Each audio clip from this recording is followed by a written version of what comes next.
Very good morning sir. लेकिन आपकी आवाज नहीं आ रही है। यस। सो आप क्लियर है मैम? Yes of course.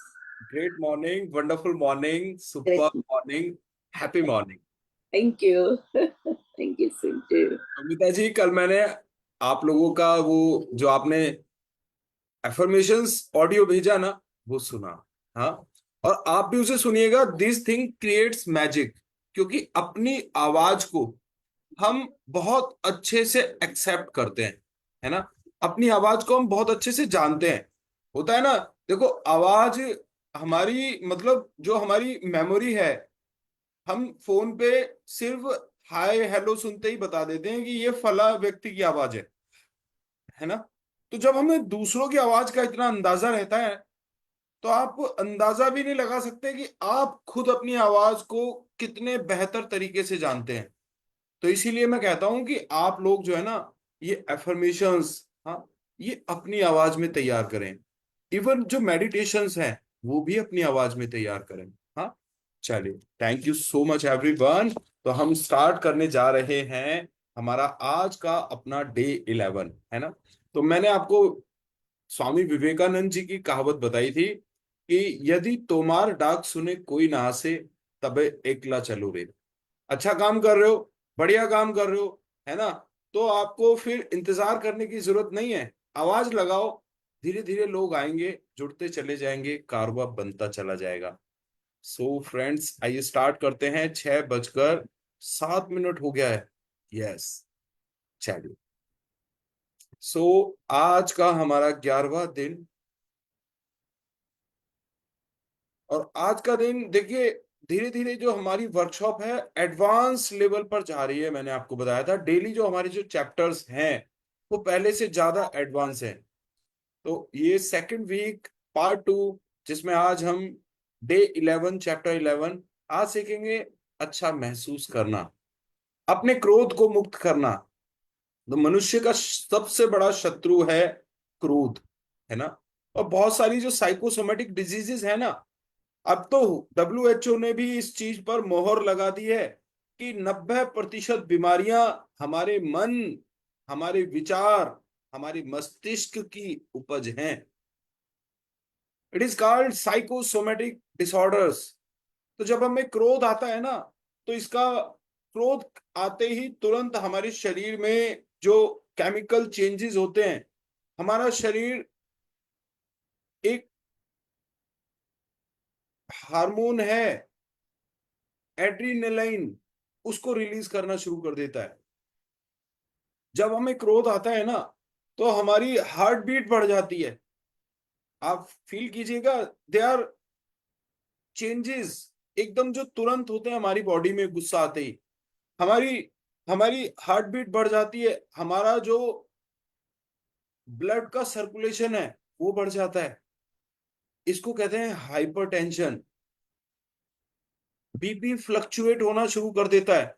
और कई बार तो क्रोध की परिणति इस रूप में होती है कि अधिक, जब लोग बहुत गुस्सा हो जाता है ना लोगों को, तो इवन लोगों को हार्ट अटैक भी हो जाता है।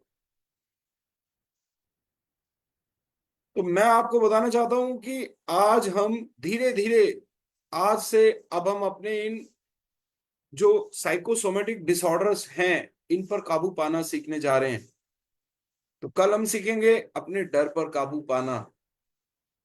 परसों अपने दिन की शुरुआत प्रेम के साथ करना, क्योंकि कहते हैं कि जैसी शुरुआत वैसा ही अंत होता है। और इस वीक के आखिरी दिन, 14वां दिन, चैप्टर नंबर 14, स्वयं को प्रेम करना, आपके दूसरे सप्ताह की समीक्षा। हाँ, तो इस दिन होगा हमारा वीक टेस्ट। और देखिए, अब तो स्माइल आ जाने चाहिए सोनल मैम। हमें तो जो है ना, मतलब जो मैजिकल एक्सरसाइज हम कर रहे हैं ना, वंडरफुल एक्सरसाइज, वो हर लोगों के बस में नहीं है। मैं कह रहा हूं congratulation to all of you कि ईश्वर ने आपको चुना है, आपने खुद को चुना है ना। अब ये बदलाव हमारे भीतर बिल्कुल अंदर तक इन्फ्यूज हो जाएंगे। आप देखिएगा 21 दिन में वो सब आप जानेंगे जो आपने आज तक नहीं जाना, और आप वो बनेंगे जो आप आज तक नहीं बने थे। अभी आप लोगों ने अपनी डे 1 की सेल्फी निकाली हुई है ना, 21वें दिन हम उसको देखिएगा, उसको कंपेयर करने वाले हैं। तो ये जो वर्कशॉप है, ये उन सब के लिए जो आईने की जादू की खुशी का अनुभव करने के लिए तैयार हैं। So friends, day 11, Louise L Hay, कैसे इस किताब को प्रैक्टिसाइज करना है। आइए एक इंट्रोडक्शन ले लेते हैं लुइस एल हे के अपने शब्दों में। जब हम खुद को प्यार करने की बात करते हैं तो कई लोग समझते हैं थोड़ा दिखावा होना चाहिए, पर ऐसा कुछ नहीं है। इससे इसका कोई लेना देना नहीं। जब आप आईने में देखते हैं, सामान्य तरीके से खुद को आईने में देखिए और नजर मिलाकर कहिए कि मैं तुम्हें प्यार करती हूँ, मैं तुम्हें बहुत प्यार करती हूँ। और अगर अपना नाम ले तो और मदद मिलेगी, जैसे लुइस, मैं तुम्हें प्यार करती हूँ, बहुत प्यार करती हूँ। इससे आपके अंदर बैठा हुआ बच्चा बाहर आता है, जो कई सालों से छुपा बैठा था, और वो एक गेट या दरवाजा या कुछ भी आप कहें उसे तोड़ता है, और उसी से मानो एक छोटा सा चमत्कार हो जाता है और कई अच्छी छोटी छोटी चीजें होनी शुरू होती हैं। मैंने वो सभी चीजें की जो उन्होंने मुझे बताई। 3 महीने के अंदर मेरा कैंसर चला गया। अब मैं पूरी तरह स्वस्थ हूँ और पहले से ज्यादा तंदुरुस्त। आप ये जानने लगते हैं कि आपकी खुद की कोई अहमियत है, तब आप अपने आप से अलग व्यवहार करने लगते हैं। और यही सबसे महत्वपूर्ण बात है खुद को प्यार करने की। आप खुद को मारना बंद कर देते हैं, खुद को गलत समझना बंद कर देते हैं, आप ये बोलना बंद कर देते हैं कि आप कितने कम खूबसूरत हैं। आप खुद को इज्जत देना शुरू करते हैं, और यही एक बड़े भारी बदलाव का कारण बनता है, क्योंकि जिंदगी में जो चीज आप बाहर फेंकते हैं वही वापस अंदर आती है। यस, हाँ, तो जो भी चाहता है वो लौट के आता है। This is the rule of nature. जब हम तो फ्रेंड्स, आज का हमारा 11वां दिन, अच्छा महसूस करना, अपने क्रोध को मुक्त करना। आज आप अपने क्रोध को संबोधित करेंगे, कैसे आप उस पर कार्रवाई करके उसे त्याग सकते हैं इससे पहले कि वह आपको बीमार कर दे, और कैसे आप अपने सकारात्मक भावनाओं के लिए अधिक स्थान बना सकते हैं।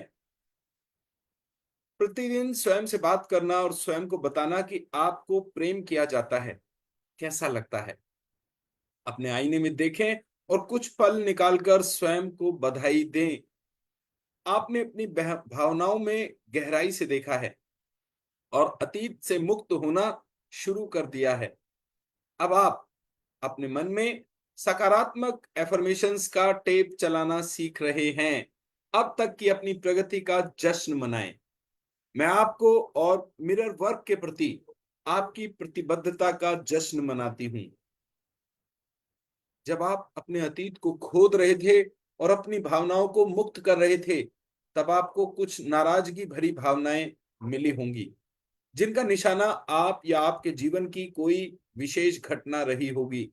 इसलिए आज मैं आपको माफ करने और अंदर के गुस्से को रिहा करने में मदद करूंगी, ताकि आप स्वयं के बारे में अच्छा महसूस करें।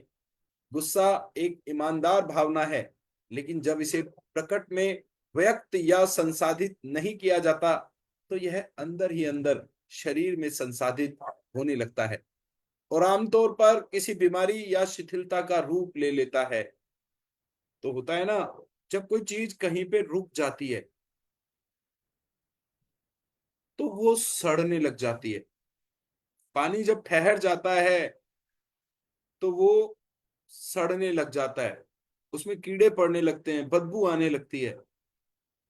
इसी तरह से जो गुस्सा है, it is a natural emotion, है ना।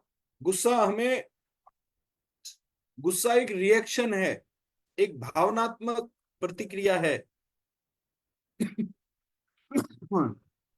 So it's an honest feeling. लेकिन दिक्कत तब आती है जब हम इस गुस्से को रिलीज नहीं करते, इसको चैनलाइज नहीं करते, इसको शो नहीं करते। तब यह अंदर ही अंदर हमारे शरीर में इकट्ठा होने लगता है और किसी बीमारी या शिथिलता का रूप ले लेता है ना। तो आप देखिएगा, इस जब गुस्सा हम रिलीज नहीं करते ना, अपने अंदर स्टोर करते जाते हैं। तो एक तो हमारी जो पूरी एनाटॉमी है, हमारा जो पूरा बिहेवियरल स्ट्रक्चर है, वो बदलने लगता है। एक गुस्सैल व्यक्ति के रूप में हम धीरे धीरे आसपास जाने जाने लगते हैं। दूसरी चीज, जो गुस्सा एक जगह इकट्ठा होता है, हमारे इमोशंस इकट्ठे होते होते एक गांठ, एक ग्रंथि का रूप ले लेते हैं। कैंसर, जितने भी लोग हैं ना, अधिकतर जो कैंसर से पीड़ित व्यक्ति हैं, उनका जब सर्वे किया जाता है तो ये पता लगा कि ये लोग छोटी छोटी बातों पे गुस्सा हो जाया करते थे। तो इतना खतरनाक है गुस्सा हमारे शरीर के लिए। तो एक ग्रंथि का निर्माण होता है हमारे शरीर में अगर हम इन इमोशंस को रिलीज नहीं करते। सो फ्रेंड, हम आमतौर पर बार बार एक ही बात पर नाराज होते रहते हैं। जब हम नाराज होते हैं तो हमें लगता है कि हमें अपनी नाराजगी व्यक्त करने का अधिकार नहीं है, इसलिए हम उसे निगल लेते हैं और फिर हमें असंतोष, कड़वाहट या अवसाद का सामना करना पड़ सकता है। इसलिए बेहतर यही होगा कि हम अपने गुस्से का सामना करें और जब भी गुस्सा आए उसे बाहर निकाल दें। तो क्या बेहतर है कि अपने गुस्से को पी जाना, अपने गुस्से को रोक लेना, या फिर अपने गुस्से का सामना करना, गुस्से को रिलीज करना, बाहर निकालना? क्योंकि जब हम गुस्से को पी जाते हैं ना, गुस्से को निगल लेते हैं, जेन्युइन बात पर ऑनेस्ट फीलिंग को भी हम बांध दे देते हैं, तो हमारे अंदर इनसेटिस्फेक्शन, हमारे अंदर कड़वाहट, हमारे अंदर डिप्रेशन, एंजाइटी, अवसाद, ये फीलिंग्स आने लगती हैं, स्ट्रेस। तो आपको करना क्या है? जब भी आपको गुस्सा है ना, उसे बाहर निकालना है। अपने गुस्से को आपको चैनलाइज करना है, लेकिन कैसे? पॉजिटिवली। आइए देखते हैं। यदि आपको अपना गुस्सा शारीरिक रूप से व्यक्त करने का मन हो तो कुछ तकिए ले लें और उन्हें मारना शुरू कर दें। अपने गुस्से को स्वाभाविक रूप से बाहर निकालने में डरे नहीं। आपने पहले ही लंबे समय तक अपनी भावनाएं दबा कर रखी हैं। अपने गुस्से के प्रति शर्मिंदगी या अपराध बोध महसूस करने की कोई आवश्यकता नहीं है। गुस्से से निपटने का सबसे अच्छा तरीका है उस व्यक्ति से खुलकर बात करना जिससे आप नाराज हैं, है ना? तो देखिए, अगर आपको लग रहा है कि फिजिकली मुझे अपने एंगर को रिलीज करना है, तो आप क्या कर सकते हैं? आप एक पिल्लो ले सकते हैं, उसको मारना शुरू कर सकते हैं। तो आपको अपने एंगर को रिलीज करना है, उन फीलिंग्स को जिन्हें आपने दबा कर रखा हुआ है। You no need to feel embarrassment, you don't need to feel guilty about your fear. अगर आप किसी व्यक्ति से नाराज है ना, तो सबसे बेस्ट तरीका है कि उस व्यक्ति के सामने जाकर उससे खुलकर बात करना। What is the matter, why you had done this with me, क्यों किया ऐसा, है ना? तो जब आप ये बातें खुलकर करते हैं ना, तो एक तो लंबे समय तक आप नाराज नहीं रहते, और दूसरा, थिंग्स ऑटोमेटिकली क्लियर होती चली जाती हैं। तो जब आपका किसी पर जोर से चिल्लाने का मन होता है, तो आपके अंदर लंबे समय से गुस्सा दबा होता है। ऐसा अक्सर इसलिए होता है क्योंकि आपको लगता है कि आप सामने वाले व्यक्ति से खुलकर बात नहीं कर सकते। इसलिए गुस्सा बाहर करने का दूसरा अच्छा तरीका है आईने में मौजूद व्यक्ति से बात करना। मिरर वर्क आपकी सारी भावनाएं बाहर निकालने में मदद करेगा। मेरी एक छात्रा को अपना गुस्सा बाहर निकालने में मुश्किल हो रही थी। बौद्धिक रूप से वह अपनी भावनाएं समझती थी, लेकिन वह उन्हें बाहर प्रकट नहीं कर पा रही थी। जब उसने अपने मिरर वर्क के माध्यम से स्वयं को अपनी भावनाएं व्यक्त करने की अनुमति दी, तो वह अपनी माँ और शराबी बेटी के ऊपर चिल्लाने और उन्हें तरह तरह के नामों से बुलाने में सक्षम हो गई। तो बहुत बहुत बार ऐसा भी देखा जाता है कि सामने वाला व्यक्ति कुछ इस कदर हमारी लाइफ में वैल्यू रखता है कि हम उस पर गुस्सा भी नहीं कर सकते, हम उस पर चिल्ला भी नहीं सकते, है ना। तो इस केस में क्या करें? तो यहां लेखिका बताती है कि मिरर वर्क में आपको गुस्सा करना है, मिरर की मदद से आपको अपनी सारी फीलिंग्स को बाहर निकालना है। अब देखिए, अब आपका इमेजिनेशन का जो लेवल है ना, वो बढ़ चुका है। अब आप मिरर में खुद को देखते हैं, खुद से प्यार करते हैं, खुद को एफर्मेशंस कहते हैं, तो आप वो ज्यादा गहराई से कर पा रहे हैं। आज आप मिरर वर्क के माध्यम से उस व्यक्ति को अपना गुस्सा निकाल पाएंगे जो एक्चुअल में उस गुस्से का कारण है। अपनी नाराजगी बाहर करने के बाद उसे ऐसा लगा जैसे उसके ऊपर से बहुत बड़ा बोझ हट गया हो। तो it's a real example of writers friend. लेखिका की सहेली का ये एक लाइव एग्जांपल है। जब वो गुस्सा थी अपनी माँ से और अपनी बेटी से, उसके अल्कोहलिज्म के कारण, शराबीपन के कारण, तो जब उसने अपने इस गुस्से को, अपनी नाराजगी को बाहर निकाला, तो उसे ऐसा लगा जैसे उसके ऊपर से एक बहुत बड़ा बोझ हट गया हो। बाद में जब उसकी बेटी उससे मिलने आई, तो वह महिला उसे बार बार गले लगाने से स्वयं को नहीं रोक पाई।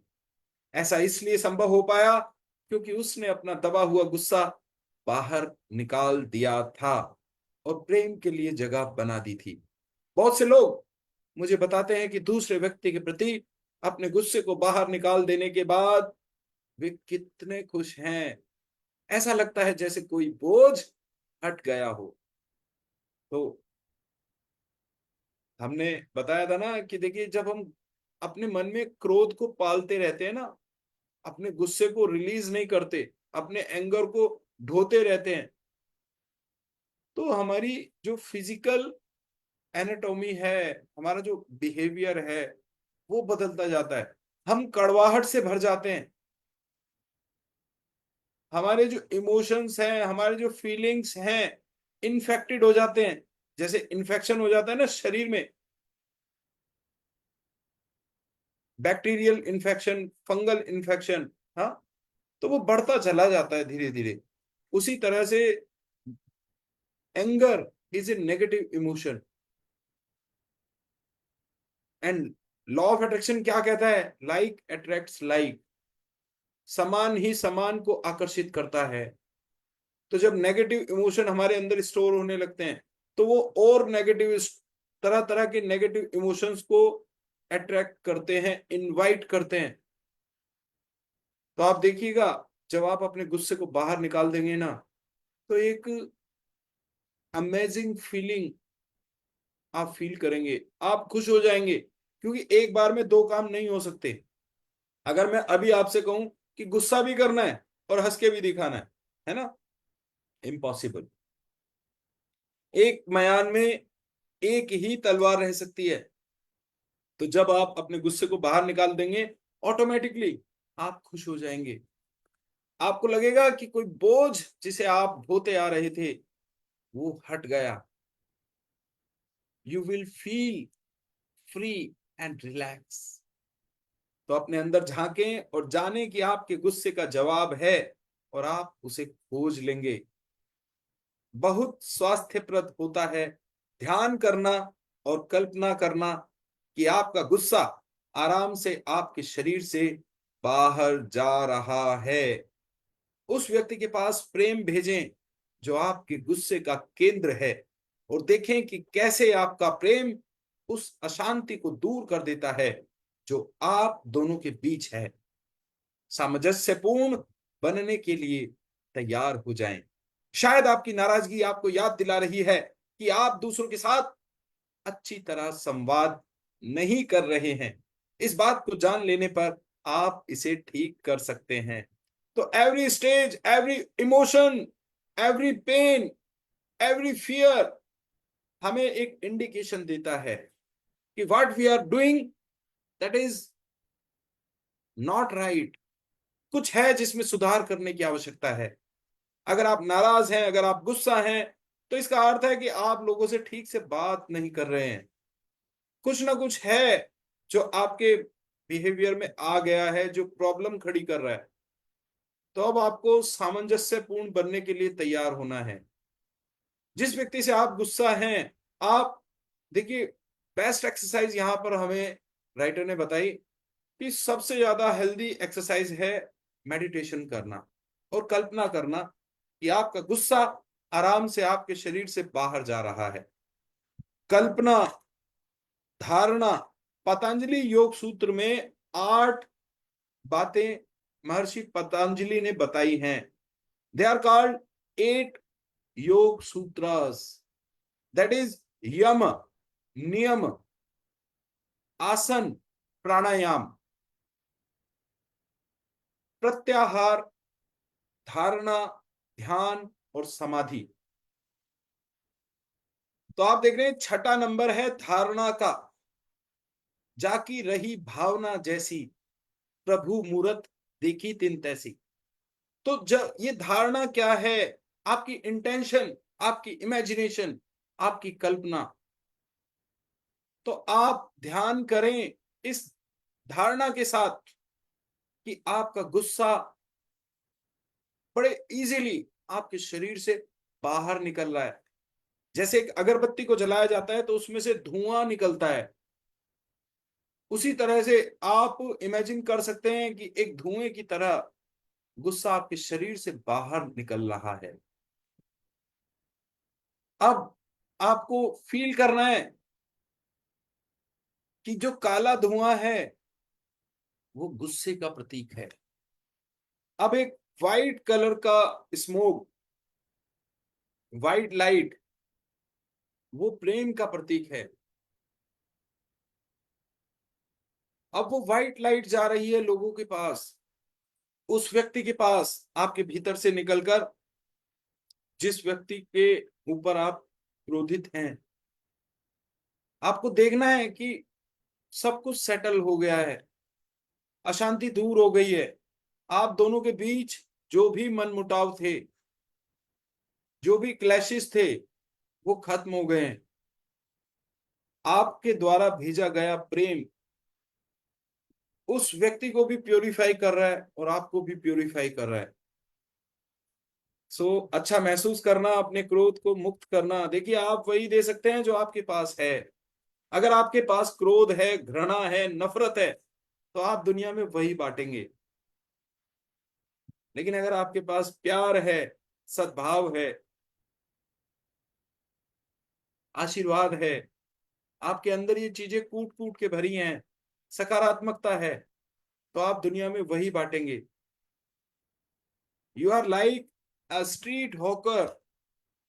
जैसे एक गली में फेरी वाला होता है ना, वो वही बेचता है जो उसकी फेरी में जो सामान रखा होता है। इसी तरह से आपके पास भी जो है, आप वही दूसरों को दे सकते हैं। आइए देखते हैं ये बहुत ही शानदार वीडियो। धन्यवाद। बड़ी आंखें बंद करके सुनिएगा, बहुत शानदार वीडियो है ये, है ना। फील कीजिएगा एक एक शब्द को इमोशंस के साथ। और अगर हाथ जोड़ लेना तो मजा आ जाएगा, ऐसे ऐसे हाथ जोड़कर। यस। तो सुनते हैं इस वीडियो को और साथ साथ आपको दोहराना है।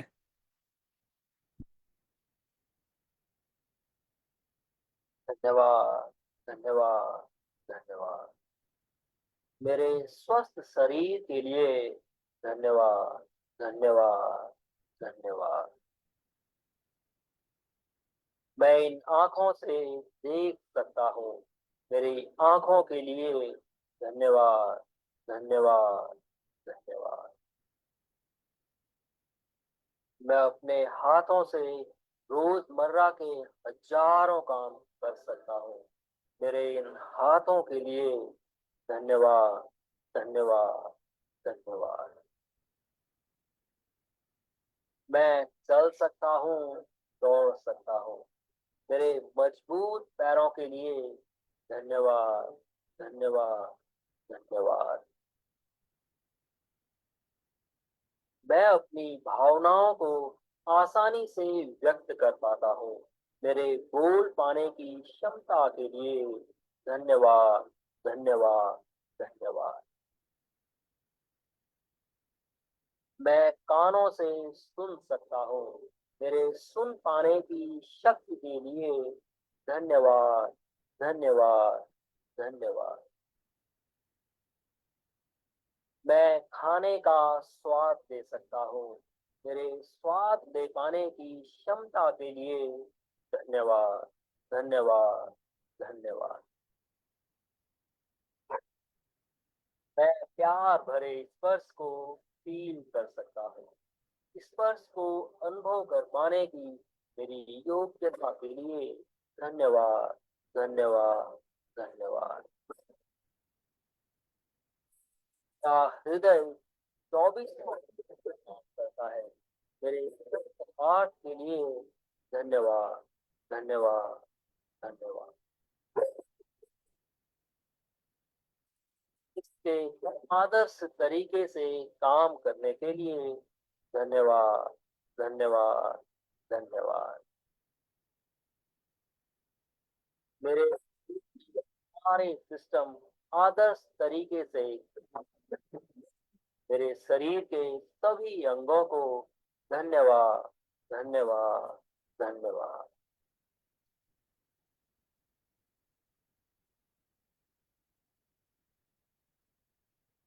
है ना। तो इस तरह से जब हम खुद को धन्यवाद देते हैं, खुद के प्रति प्रेम, स्नेह, अपनेपन का प्रदर्शन करते हैं, है ना, तो चीजें काम करने लग जाती हैं। Each and everything is made up of energy. Quantum physics का सिद्धांत है कि दुनिया में जो भी कुछ आप देख रहे हैं ना, हर चीज एनर्जी से बनी है, चाहे वो लिविंग थिंग्स हो या नॉन लिविंग थिंग्स हो। जैसे हमारा शरीर, हमारा शरीर, शरीर की सबसे छोटी यूनिट, सबसे स्मॉल यूनिट, छोटी इकाई है कोशिका, सेल, है ना। और सेल किससे बना है? Cell is made up of atoms. छोटे छोटे एटम्स से मिलकर बनता है सेल। एटम किससे मिलकर बना है? Neutron, proton, electron.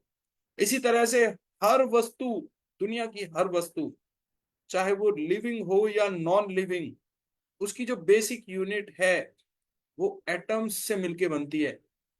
और एक अणु इतना शक्तिशाली होता है, इतना शक्तिशाली होता है कि आप उसकी शक्ति का अंदाजा आजकल जो एटॉमिक एनर्जी पे काम किया जा रहा है उससे लगा सकते हैं। तो मैं आपको बताना चाहता हूं कि जब हर जितनी भी एनर्जी है उसमें वाइब्रेशंस हैं, उसकी एक फ्रीक्वेंसी है, वेवलेंथ है ना। तो जब हम अपनी फ्रीक्वेंसी, जब हम अपने शब्दों के माध्यम से उस फ्रीक्वेंसी को अचीव करते हैं तो ये मैसेजेस पहुंचते हैं। निर्जीव चीजें भी बातों को समझती हैं, उनके अंदर का जो एटॉमिक स्ट्रक्चर है वो फील करता है उन वाइब्रेशंस को। तो आपके इमोशंस की जो भाषा है वो कहीं कहीं कहीं बहुत ज्यादा है आपके इस वर्बल कम्युनिकेशन से। तो चलिए, थैंक यू सो मच। धन्यवाद देना शुरू कीजिए अपने आप को, अपने शरीर को, अपने शरीर के एक एक अंग को।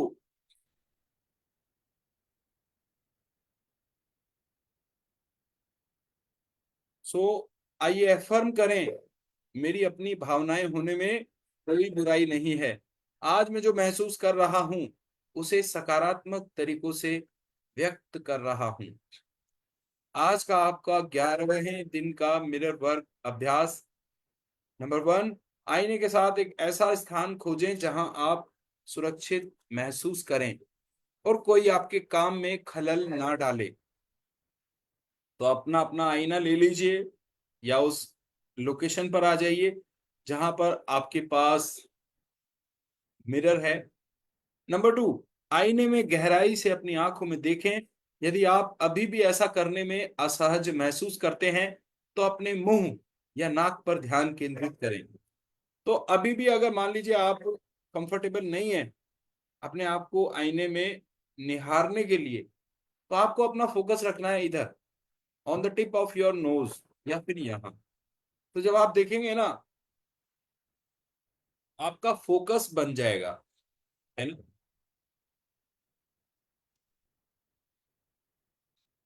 नंबर 3, स्वयं को और या उस व्यक्ति को देखें जिसने आपके अनुसार आपके साथ गलत किया है।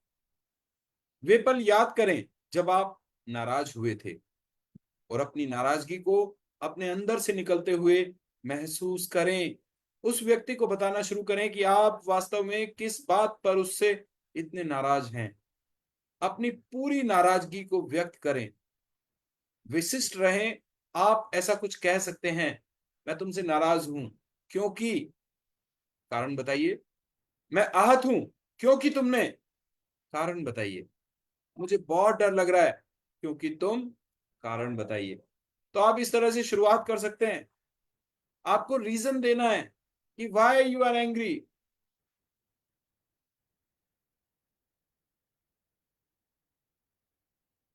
तो आपको क्यों डर लग रहा है, आप क्यों आहत हैं। अपनी पूरी नाराजगी को व्यक्त करें। शीशे में देखकर इमेजिन करें कि वो व्यक्ति आपके सामने है ना, और फिर उससे बातें करना शुरू करें। नंबर 4, आपको यह अभ्यास कई बार करना पड़ सकता है, इससे पहले कि आप सच में महसूस करने लगें कि आपको अपनी नाराजगी से पूरी तरह मुक्ति मिल गई है। आप किसी एक नाराजगी के एक मुद्दे पर भी काम कर सकते हैं और कई मुद्दों पर भी। वही करें जो आपको अपने लिए उचित लगे। तो आप कई बार कर सकते हैं इस प्रैक्टिस को। आप तब तक करें जब तक कि आपको सच में लगने लगे कि आप फ्री हो गए हैं। और ये कैसे पता चलेगा, जब आपके अंदर एक unconditional love, unconditional happiness create होगी। आप वो गाना सुनते हैं ना, उड़ता ही फिरूं मैं हवाओं में कहीं।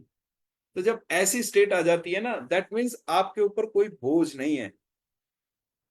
तो आप एक साथ एक मुद्दे पर भी काम कर सकते हैं और बहुत सारे टॉपिक्स पर भी, जैसा आपको कंफर्टेबल लगे, है ना। शक्ति आपके अंदर है। आज का आपका 11वें दिन का दैनिकी अभ्यास। तो अब जो नोटपैड प्रैक्टिस है, रिटर्न प्रैक्टिस है हमारी, उसको करने का समय आ गया है। तो नंबर 1, क्या आप अपने जीवन के अधिकांश समय नाराज रहे हैं? ये कुछ प्रश्न हैं जिन्हें दैनिकी में लिखने से आपको इन अभ्यस्त नाराजगी की भावनाओं से मुक्ति पाने में मदद मिलेगी। मैं हर समय नाराज क्यों रहना चाहता हूं? मैं ऐसा क्या करता हूं जिससे एक के बाद एक ऐसी स्थितियां बन जाती हैं जो मुझे गुस्सा दिलाती हैं? मैं अभी भी किसको सजा दे रहा हूं? मेरे व्यवहार में ऐसा क्या है जो दूसरों से मुझे चिढ़ाने की प्रवृत्ति को जगाता है? तो ये प्रश्न पूछिए खुद से। कुछ लोग होते हैं ना, एंग्री मैन, है ना। अमिताभ बच्चन का डायलॉग है, एंग्री यंग मैन। कुछ लोग हमेशा मतलब मुस्कुराएंगे ही नहीं, हर वक्त धीर गंभीर उदास बैठे रहेंगे, है ना। एक फूल की तरह खिलना सीखिए। क्यों नहीं खिल पा रहे हैं आप? क्यों हर वक्त नाराज रहते हैं? क्यों हर वक्त चेहरे पे 12 बजे रहते हैं? ऐसा क्या हुआ है मेरे साथ?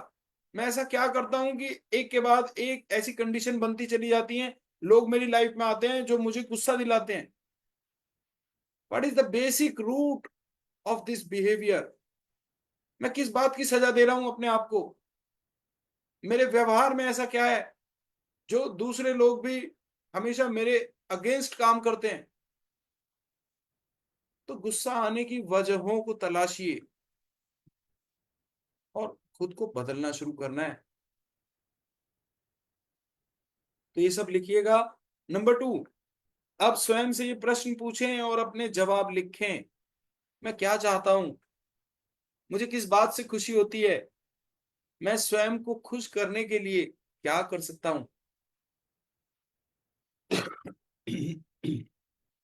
है ना। तो जब आप लिख लेते हैं ना, तो मैंने आपको बताया था कम से कम 8,000 विचार रोज हमारे दिमाग में आते हैं। कोई फर्क नहीं पड़ता उन विचारों से, लेकिन जब हम उनमें से कुछ सिलेक्टेड थॉट्स को लिख लेते हैं, कागज पर उतार लेते हैं, तो उस विचार का जन्म हो जाता है। At that moment we give birth to that thought. और जिसने जन्म ले लिया ना, वो बड़ा भी होगा, वो खिलेगा भी, वो फलेगा, वो फूलेगा, वो परिपक्व होगा। तो आज अपने विचारों को जन्म दीजिएगा। लिखिएगा आपको क्या चाहिए, आप किस बात से खुश होते हैं,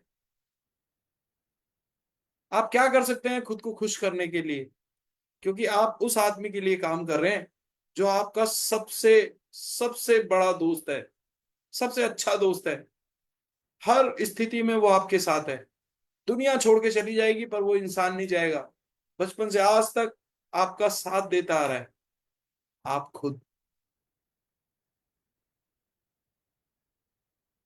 आप अपने सबसे अच्छे दोस्त भी हैं और सबसे अच्छे दुश्मन भी हो सकते हैं। The choice is yours. आप चाहते क्या हैं। अपने आप को अपनी सबसे बड़ी ताकत बना सकते हैं, अपने आप को अपनी सबसे बड़ी कमजोरी बना सकते हैं। The choice is yours. Number 3, अपने अंदर एक नई जगह बनाने के तरीकों के बारे में सोचें जो आपको स्वयं के बारे में अच्छा महसूस कराएं। ऐसे तरीकों के बारे में सोचें जिनसे आप आशावादी और हंसमुख पैटर्न्स एवं मान्यताएं बना सकते हैं। तो आज आपको वो सब तरीके सोचने हैं जिनसे आप खुद के बारे में अच्छा महसूस करते हैं। ऐसे तरीके जिनसे आप आशावादी और हंसमुख पैटर्न्स और मान्यताएं बना सकते हैं। तो चलिए आज क्लास के बाद 5 मिनट का बोनस सेशन लेंगे हम, उसमें बताएंगे आपको। तो 11वें दिन के लिए आपका हार्ट थॉट दोस्तों समय आ गया है। मेक योर हार्ट, हाँ, ये हार्ट बनाएंगे और कहेंगे आज का आपका हार्ट थॉट है, मैं अच्छा महसूस करने का अधिकारी हूं। जीवन बहुत सरल है, हम इसे अपने अनुभव, विचार और भावना के स्वरूपों से बनाते हैं। जो विचार हमारे अपने बारे में और जीवन के बारे में होते हैं वह हमारे लिए सच हो जाते हैं। विचार सिर्फ एक बंधे हुए शब्द होते हैं, उनका अपना कोई अर्थ नहीं होता। वे हम हैं जो उन्हें अर्थ देते हैं। हम अपने मन में बार बार नकारात्मक संदेशों पर ध्यान केंद्रित करके उन्हें अर्थ देते हैं। हम अपनी भावनाओं के साथ क्या करते हैं, यह बहुत महत्वपूर्ण है। क्या हम उनका क्रियान्वयन करेंगे? क्या हम दूसरों को सजा देंगे? दुख, अकेलापन, अपराध बोध, क्रोध और डर सब स्वाभाविक भावनाएं हैं। तो ये सब चीजें ऑटोमेटिकली आती हैं, ये फीलिंग्स। लेकिन जहां आप फोकस करते हैं ना, where our focus goes energy flows. तो एनर्जी उसी दिशा में जाने लगती है। जिन विचारों पर हम फोकस कर रहे हैं हमारी एनर्जी उन्हीं विचारों पर जाने लगती है और वो विचार मजबूत होते चले जाते हैं। हमें क्या करना है? Shifting, shifting your focus. मैंने आपसे डिस्कस किया कि एक मयान में दो तलवार नहीं रह सकती। अगर आप खुश हैं ना, तो आप किसी को मार नहीं सकते। अगर आप खुश हैं तो आप किसी को कोस नहीं सकते। दो negative emotions cannot stands with each other.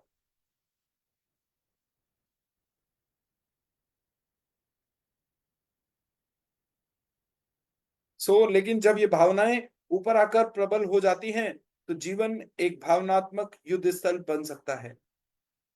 Mirror work, स्वयं से प्रेम और सकारात्मक एफर्मेशंस के द्वारा आप स्वयं को पोषित कर सकते हैं और उन चिंताओं को दूर कर सकते हैं जो उस पल आपको परेशान कर रही हैं।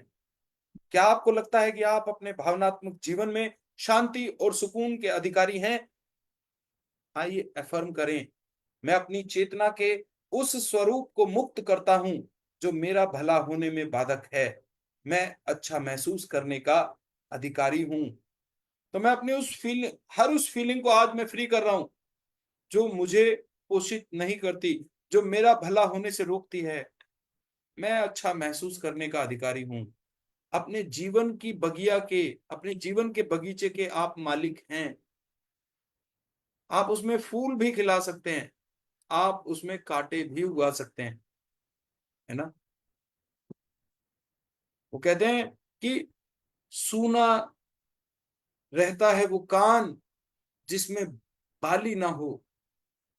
सूना दिखता है वो कान जिसमें बाली ना हो, और उजड़ जाते हैं वो बाग जिनमें माली ना हो। तो सजाएं, सजाएं अपने जीवन के बागीचे को, अपने अपनी लाइफ के गार्डन को तरह तरह के फूलों से। और ये फूल क्या हैं? ये हैं आपके अच्छे विचार, आपकी पॉजिटिविटी, आपके अच्छे कर्म। तो मिरर वर्क से, खुद को प्यार करने से और पॉजिटिव एफर्मेशंस के द्वारा, तो ये देखिए ये 3 मेथड्स यहां पर लेखिका बार बार आपको बता रही हैं। मिरर वर्क करके, खुद से प्यार करके और पॉजिटिव एफर्मेशंस के द्वारा आप अपने आप को वो हेल्दी हाइजीनिक खुराक दे सकते हैं जो आपको हर तरीके से जीवन में मजबूत बनाएगी। आपकी चिंताओं को दूर कर सकते हैं, अपनी परेशानियों को दूर कर सकते हैं, जिंदगी में शांति और सुकून पा सकते हैं। आप अच्छा महसूस करने के अधिकारी हैं। आपको खुद से बार बार ये एफर्मेशन कहना है कि दुनिया में जो कुछ भी है ना, वो सब मुझे मिलेगा, मुझे मिल रहा है। मैं दुनिया के हर ऐशो आराम, सुख सुविधा, शान और शौकत का अधिकारी हूं। तो आज का आपका 11वें दिन का ध्यान, आपका उपचारात्मक प्रकाश। तो ध्यान से सुनिएगा इस ऑडियो को। सबसे पहले हम स्क्रिप्ट को पढ़ लेते हैं ताकि हम फेमिलियर हो जाएं कि मेडिटेशन में हमें किन किन बिंदुओं पर ध्यान देना है, उस वक्त हमें कैसे इमेजिनेशन करना है। तो देखिए, अब आपको अपना इमेजिनेशन लेवल बढ़ा लेना है ना। अब आप फील करेंगे जैसे जो बताया जा रहा है कि दिल धड़कना शुरू कर रहा है। तो आप देखिए, शुरुआत में हो सकता है कि आप इतने स्पष्ट तरीके से इमेजिनेशन ना कर पाए, लेकिन जैसा भी आ रहा है ना, अगर दरवाजा खुलने की बात हो रही है तो आपको देखना है अपने मन की आंखों से कि दरवाजा खुला, है ना। आपको अपने मन की आंखों से अपनी जो एनएलपी सेंसेस हैं उनसे फील करते जाना है। प्रकाश की बात हो रही है तो आपको देखना है अपने मन की आंखों से कि प्रकाश गुजर रहा है आपके शरीर के भीतर से। आइए शुरू करते हैं, ध्यान से सुनिएगा। इसीलिए मैं कहता हूं कि अगर आप इस वक्त लीड लगा लेते हैं ना, कानों में हेडफोन लगा लेते हैं, तो आप डिस्ट्रैक्शन हट जाता है आसपास से। और मेडिटेशन का अर्थ ही ये है कि अपने ध्यान को हटाकर फोकस्ड वे में वहां लेकर आना जहां आप चाहते हैं। That is called guided meditation. तो अपने हृदय के केंद्र में गहराई से जाकर तेज रंगीन प्रकाश के एक छोटे से बिंदु को देखें। कितना सुंदर रंग है। यह आपके प्रेम और उपचारात्मक ऊर्जा का केंद्र है। प्रकाश के उस बिंदु को धड़कते हुए देखें। जब वह धड़कना शुरू करता है तो बढ़ने लगता है और आपके हृदय को भर देता है। इस प्रकाश को अपने शरीर से गुजरते हुए अपने सिर से लेकर अपने पैर के पंजों और उंगलियों तक फैलते हुए देखें। आप इस रंगीन प्रकाश में अपने प्रेम और उपचारात्मक ऊर्जा के साथ पूरी तरह चमक रहे हैं। अपने पूरे शरीर को इस प्रकाश के साथ थरथराने दें। अपने आप से कहें, अपनी ली हुई हर सांस के साथ मैं और अधिक स्वस्थ होता जा रहा हूं। इस प्रकाश को अपने शरीर से रोग को साफ करके जीवंत स्वास्थ्य लौटाते हुए महसूस करें। फिर इस प्रकाश को अपने अंदर से निकलकर चारों दिशाओं में फैलने दें, ताकि आपकी उपचारात्मक ऊर्जा उन सब को छू ले जिन्हें उसकी जरूरत है। कितने सौभाग्य की बात होगी कि आप अपना प्रेम, प्रकाश और अपनी उपचारात्मक ऊर्जा को उन लोगों के साथ बांट पाएं जिन्हें उपचार की आवश्यकता है। अपने प्रकाश को फैलकर अस्पतालों, नर्सिंग होम्स, अनाथालयों, जेलों, मानसिक चिकित्सालयों और निराशा भरी अन्य संस्थाओं में जाने दें और वहां उम्मीद, ज्ञान और शांति आने दें। उसे अपने शहर के हर उस घर में फैलने दें जहां भी दर्द या कष्ट है। अपने प्रेम, प्रकाश और उपचारात्मक ऊर्जा से उन लोगों को राहत दें जिन्हें उसकी आवश्यकता है। इस ग्रह पर एक ऐसे स्थान का चयन करें जिसे आप स्वस्थ करना चाहते हो। वह स्थान दूर भी हो सकता है और आपके बिल्कुल पास भी। अपने प्रेम, प्रकाश और उपचारात्मक ऊर्जा को उस स्थान पर केंद्रित करें और उसे संतुलन और सामंजस्य में आते देखें। उसे परिपूर्ण होते हुए देखें। प्रतिदिन कुछ पल निकालकर अपना प्रेम, प्रकाश और उपचारात्मक ऊर्जा अपने चुने हुए स्थान पर भेजें। हम जो देते हैं वह कई गुना बढ़कर हमारे पास वापस आता है। अपना प्रेम दूसरों को दें और ऐसा ही है। So friends, let's start for meditation.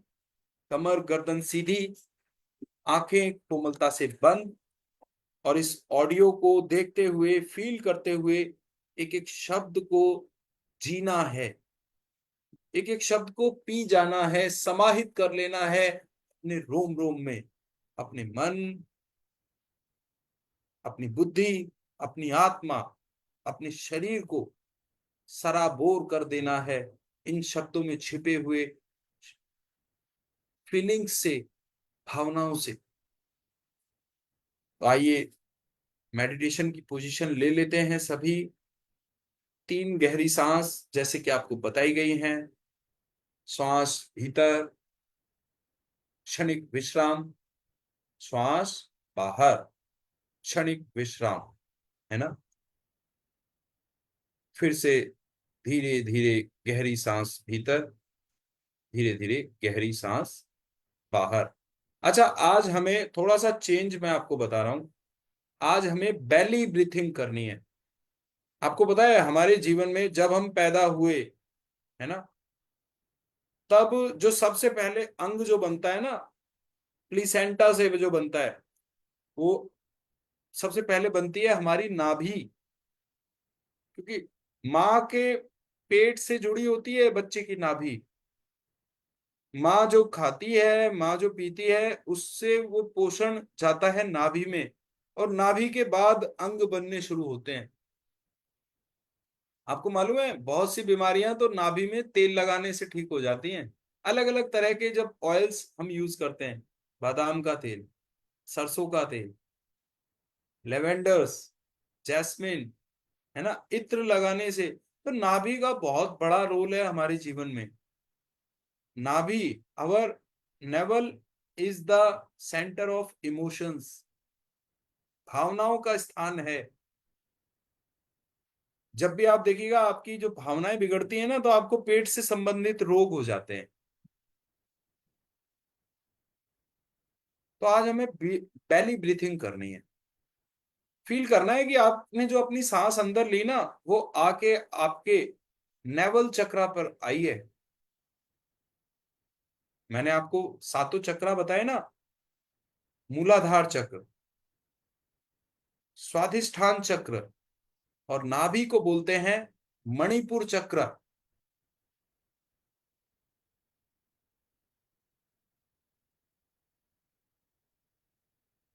तो आइए शुरू करते हैं। कमर गर्दन सीधी, आंखें कोमलता से बंद। इनहेल, गहरा लंबा श्वास भीतर, कुछ क्षण रुकें। धीरे धीरे सांस बाहर। श्वास आपकी नाभि से निकलकर बाहर जाता हुआ। धीरे धीरे सांस भीतर। क्षणिक विश्राम। धीरे धीरे बाहर। क्षणिक विश्राम दें। Inhale, slowly slowly inhale, hold, exhale. धीरे धीरे सांस बाहर। करते रहें लगातार। इंस्ट्रक्शंस को फॉलो करें। नाभि तक सांस को महसूस करना है। नाभि स्थान पर कुछ क्षण सांस को रोककर फिर धीरे धीरे release. Inhale, hold, exhale, hold. पूरा ध्यान अब इस ऑडियो पर, एक एक शब्द पर।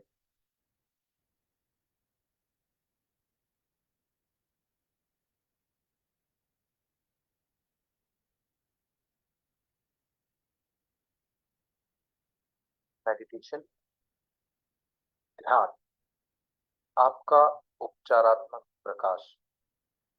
अपने हृदय के केंद्र में गहराई से जाकर तेज रंगीन प्रकाश के एक छोटे से बिंदु को देखें। कितना सुंदर रंग है। यह आपके प्रेम और उपचारात्मक ऊर्जा का केंद्र है। प्रकाश के उस बिंदु को धड़कते हुए देखें। जब वह धड़कना शुरू करता है तो बढ़ने लगता है और आपके हृदय को भर देता है। इस प्रकाश को अपने शरीर से गुजरते हुए अपने सिर से लेकर अपने पैर के पंजों और उंगलियों तक फैलते हुए देखें। आप इस सुंदर रंगीन प्रकाश में अपने प्रेम और उपचारात्मक ऊर्जा के साथ पूरी तरह चमक रहे हैं। अपने पूरे शरीर को इस प्रकाश के साथ थरथराने दें। अपने आप से कहें, अपनी ली हुई हर सांस के साथ मैं और अधिक स्वस्थ होता जा रहा हूं। इस प्रकाश को अपने शरीर से रोग को साफ करके जीवंत स्वास्थ्य लौटाते हुए महसूस करें। फिर इस प्रकाश को अपने अंदर से निकलकर चारों दिशाओं में फैलने दें, ताकि आपकी उपचारात्मक ऊर्जा उन सब को छू ले जिन्हें उसकी जरूरत है। कितने सौभाग्य की बात होगी कि आप अपना प्रेम, प्रकाश और अपनी उपचारात्मक ऊर्जा को उन लोगों के साथ बांट पाएं जिन्हें उपचार की आवश्यकता है। अपने प्रकाश को फैलकर अस्पतालों, नर्सिंग होम्स, अनाथालयों, जेलों, मानसिक चिकित्सालयों और निराशा भरी अन्य संस्थाओं में जाने दें और वहां उम्मीद, ज्ञान और शांति आने दें। उसे अपने शहर के हर उस घर में फैलने दें जहां भी दर्द या कष्ट है। अपने प्रेम, प्रकाश और उपचारात्मक ऊर्जा से उन लोगों को राहत दें जिन्हें उसकी आवश्यकता है। इस ग्रह पर एक ऐसे स्थान का चयन करें जिसे आप स्वस्थ करना चाहते हो। वह स्थान दूर भी हो सकता है और आपके बिल्कुल पास भी। अपने प्रेम, प्रकाश और उपचारात्मक ऊर्जा को उस स्थान पर केंद्रित करें और उसे संतुलन और सामंजस्य में आते देखें, उसे परिपूर्ण होते हुए देखें। प्रतिदिन कुछ पल निकालकर अपना प्रेम, प्रकाश और उपचारात्मक ऊर्जा अपने चुने हुए स्थान पर भेजें। हम जो देते हैं वह कई गुना बढ़कर हमारे पास वापस आता है। अपना प्रेम दूसरों को दें और यस, तो ऐसा ही होता है जब हम देते हैं ना, तो वो चीजें वापस आकर हमें मिलती हैं, है ना। तो इतना कुछ आप दे रहे हैं, इतनी पॉजिटिव फीलिंग्स आप दे रहे हैं, वो सब आपके पास लौट कर आ रहा है। अपने हाथों को आपस में घर्षण करें, घर्षण से उत्पन्न ऊष्मा को अच्छे से अपने हाथों को रब कीजिएगा ताकि ऊष्मा उत्पन्न हो। अब इस ऊष्मा को अपने चेहरे पर धारण करें, अपने पूरे शरीर पर, अपनी गर्दन, कंधे, हाथ, छाती, पेट, जांघें, घुटने, पिंडलियां, पैरों पर इस ऊर्जा को ग्रहण करें। अब आंखों को हल्का हल्का सा मसाज करते हुए, मलते हुए धीरे धीरे अपनी आंखें खोलें। Great morning everyone, wonderful morning, nice, have a fantastic day. और भारत माता की जय, है ना। देखिए, कल मैं आपको बता रहा हूँ कि जीवन में इतने बदलाव होते हैं ना सेल्फ लव से, जब आप खुद से प्यार करना शुरू करते हैं। पूरे इंडिया में देखिए, हमारे भारत का सबसे बड़ा सम्मान है, आप लोगों को मालूम होगा, सबसे बड़ा सम्मान है इंडिया का, दैट इज, यस, बताइए, सबसे बड़ा नागरिक सम्मान क्या है?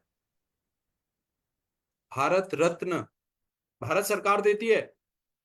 उसके बाद जो वेलर, ब्रेवरी में दिया जाता है, वो होता है परमवीर चक्र। तो कल मैं एक ऐसे इंसान से मिला, आपको पता है इंडिया में एक भी इंसान जिसे परमवीर चक्र मिला जीवित नहीं है। लेकिन कल मैं मिला ग्रेनेडियर योगेंद्र सिंह यादव, जो कि एकमात्र ऐसे व्यक्ति हैं जिन्हें परमवीर चक्र मिला और वो जिंदा हैं। कल मैं उनसे मिला, मैं आपको अभी देखिए वीडियो भी उनका दिखाऊंगा।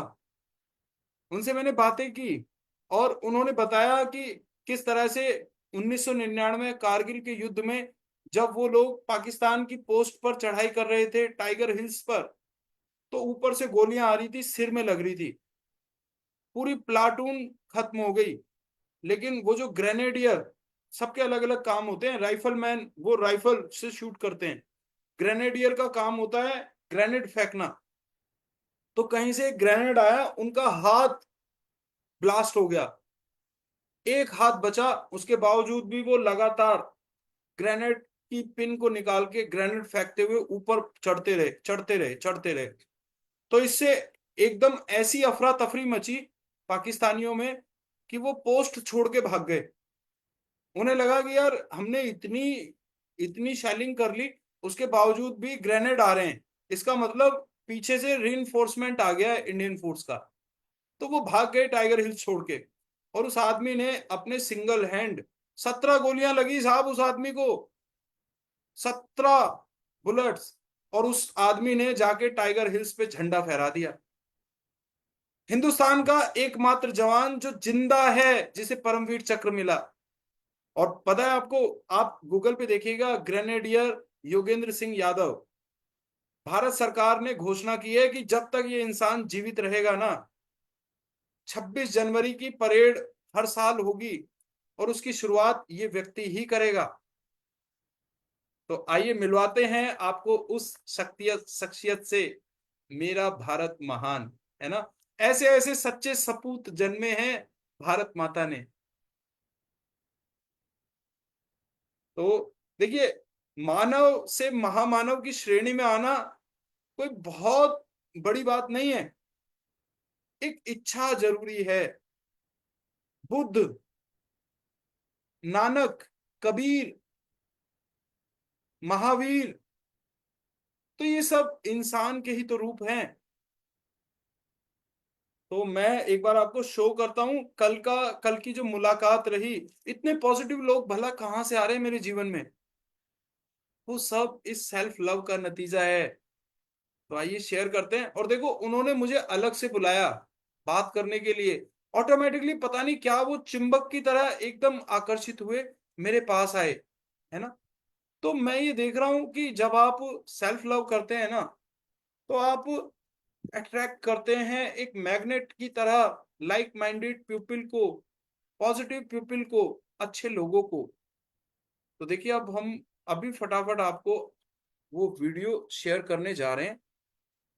आनंदम नीता मैम, यस। एक ऐसी आज हमारे साथ है एक ऐसी शख्सियत जो 1999 कारगिल वार में जिन्हें परमवीर चक्र मिला, एकमात्र अलाइव पर्सन, योगेंद्र सिंह यादव जी। वो कहते हैं ना, खून जितना था बहाया वतन के वास्ते, एक कतरा भी ना बचाया इस तन के वास्ते। यूं तो मरते हैं लोग सैकड़ों हजारों इस दुनिया में, अरे मौत तो वो है जो आए अहले वतन के वास्ते। बड़ा सौभाग्य है आज योगेंद्र सिंह यादव जी हमारे बीच है। Thank you so much sir. है ना। तो ये थे ग्रेनेडियर योगेंद्र सिंह यादव साहब। कहना आसान है, लेकिन 17 गोलियां लगती है ना इंसान को, हाथ उखड़ के एक तरफ गिर जाता है, उसके बावजूद आदमी जब डटा रहता है ना, तो वो जज्बा, इंसान को जीत ताकत से नहीं मिलती। इंसान को जीत मिलती है उसकी अदम्य इच्छा शक्ति से, उसके साहस से, उसके विश्वास से। और जब आप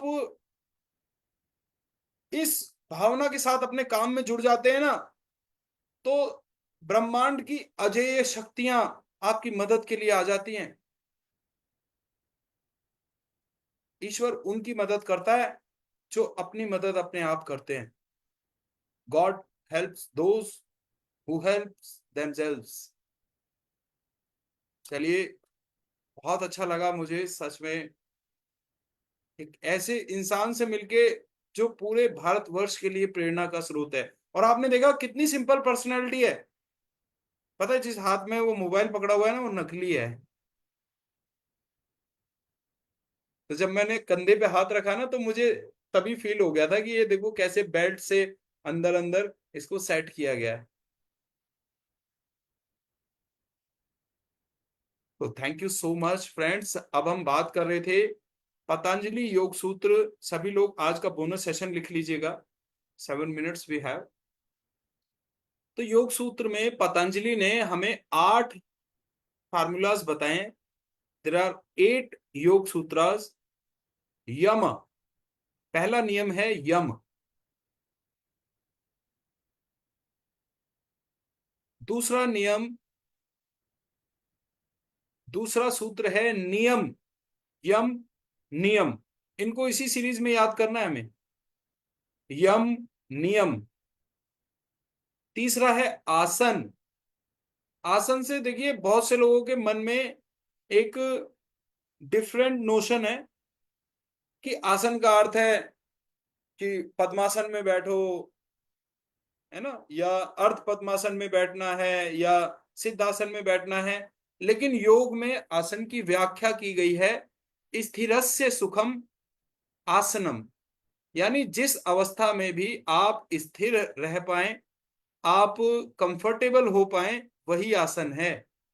आसन का अर्थ है साहब बैठना, टिक कर बैठना।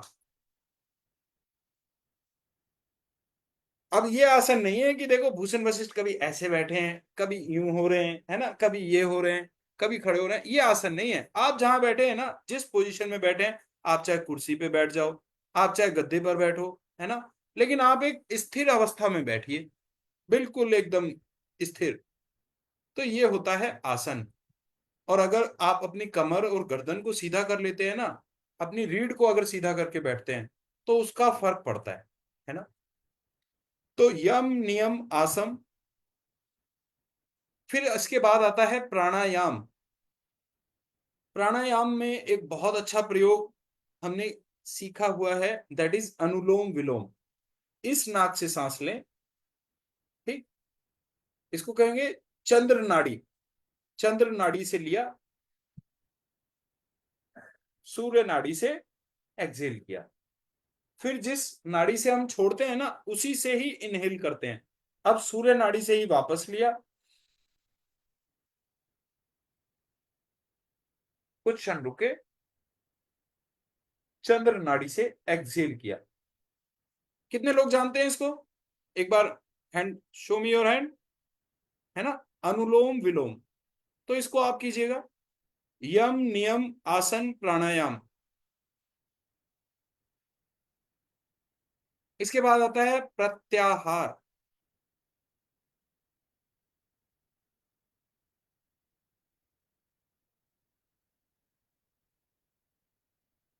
फिर धारणा। हमारी ये पूरी वर्कशॉप धारणा पे टिकी हुई है। फिर आता है ध्यान, मेडिटेशन, वो भी इस वर्कशॉप का इंटीग्रल पार्ट है। और 8वां योग सूत्र है समाधि, यानी सुप्रीम लेवल ऑफ कॉन्शियसनेस, जिसमें समय का पता ही नहीं चलता, है ना। तो ये 8 योग सूत्र हैं महर्षि पतंजलि ने जो दिए, दैट इज यम नियम आसन प्राणायाम प्रत्याहार धारणा ध्यान समाधि। तो होता है ना कि प्रेमचंद साहब, सरला चावला मैम, परितोष जी, अरविंद जी, परवीन वर्मा जी, तृप्ति मैम, नीलिमा जी, शोमिता जी, जब हम पढ़ते थे ना, तो आप ये मान के चलिए कि आपको 5 सब्जेक्ट पढ़े होंगे आपने 10th क्लास में, 12th क्लास में, एक एडिशनल ले लिया होगा, 6 सब्जेक्ट पढ़े होंगे। अब ये मान के चलो हमारी जो पढ़ाई हो रही है ना, हमें 8 सब्जेक्ट मिले हैं। तो कभी भी ऐसा नहीं होता था कि हम पांचों के पांचों सब्जेक्ट में हमने टॉप किया हो, या 6 के 6 सब्जेक्ट हमारे बहुत बेहतरीन हो। एक दो सब्जेक्ट होते हैं जो हमारे थोड़े से कम रह जाते हैं। लेकिन एक टॉपर टॉपर कैसे बनता है ना, आपको वहां फोकस करना है जहां पर आप ऑलरेडी गिफ्टेड हैं। जैसे मान लीजिए आपका मैथमेटिक्स बहुत अच्छा है ना, तो अगर आप मैथमेटिक्स में और मेहनत करेंगे तो आप 100% पे आ जाएंगे। तो हमें हमेशा परफेक्शन के लिए काम करना होता है, बेटरमेंट के लिए। तो इसी तरह से ये जो 8 सूत्र दिए गए हैं ना, इनमें आप देखिए आपका मन कहाँ लगता है, आप उसमें अपने आप को परफेक्ट बनाइए। जैसे आपकी धारणा अच्छी है, आपका इमेजिनेशन अच्छा है, विजुअलाइजेशन आप अच्छा कर लेते हैं, तो आप उसमें काम करते जाइए। आपका आसन वाला पार्ट अच्छा है, आप बैठ सकते हैं एक जगह पर स्थिर होके, तो आप आसन कीजिए। प्राणायाम में आपको मजा आता है, आप प्राणायाम कीजिए।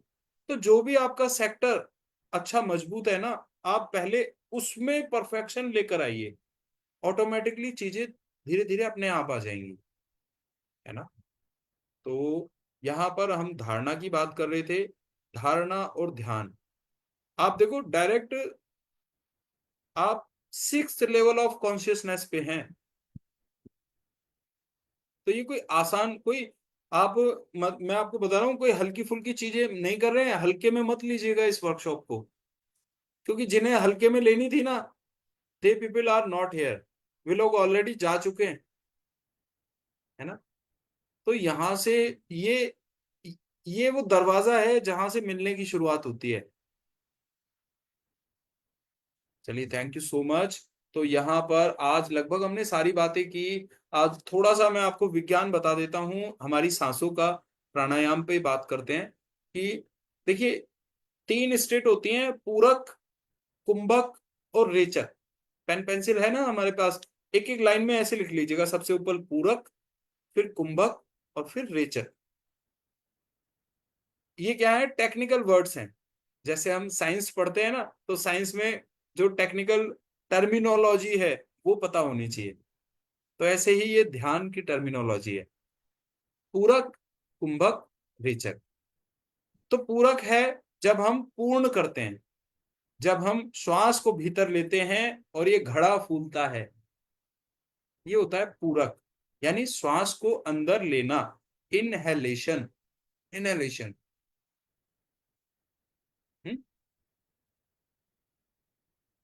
फिर एक अवस्था आती है जो मैंने आपको बताया है, रुकने की, क्षणिक विश्राम, दैट इज कुंभक। कुंभक में हम रोक के रखते हैं। अब कुंभक का एक नियम है, कुंभक में 2 3 हमें अपने 3 द्वारों को बंद भी करना होता है। वो एडवांस स्टेज है, मैं बाद में बताऊंगा। अभी हम step by step induction method से चल रहे हैं। तो कुंभक का अर्थ है रोकना। कुंभक भी 2 तरह का होता है। कुंभक को फर्दर कैटेगराइज करना, अंतः कुंभक और बाह्य कुंभक। जब हम सांस को भीतर लेकर रोक लेते हैं ना, अंदर आकर जब हम रोकते हैं, तो वो होती है अंतः कुंभक।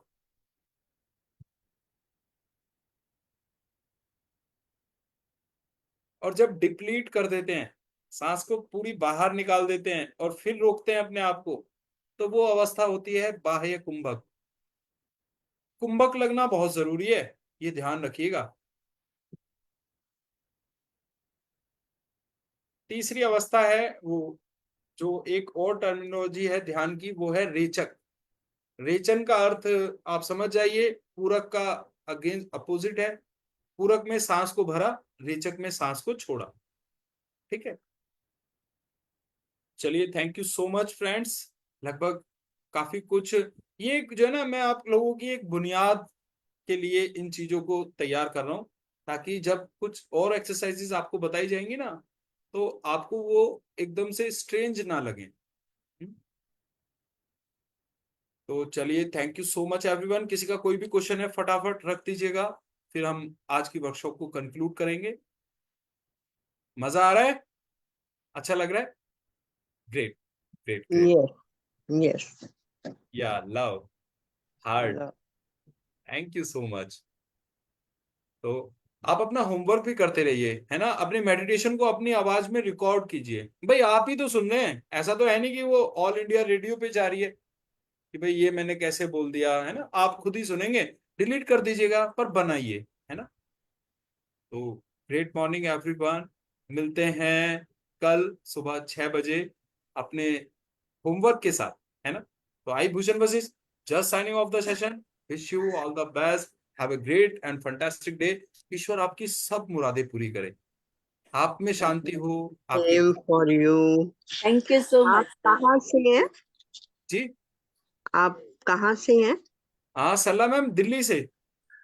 अच्छा अच्छा, कहाँ से?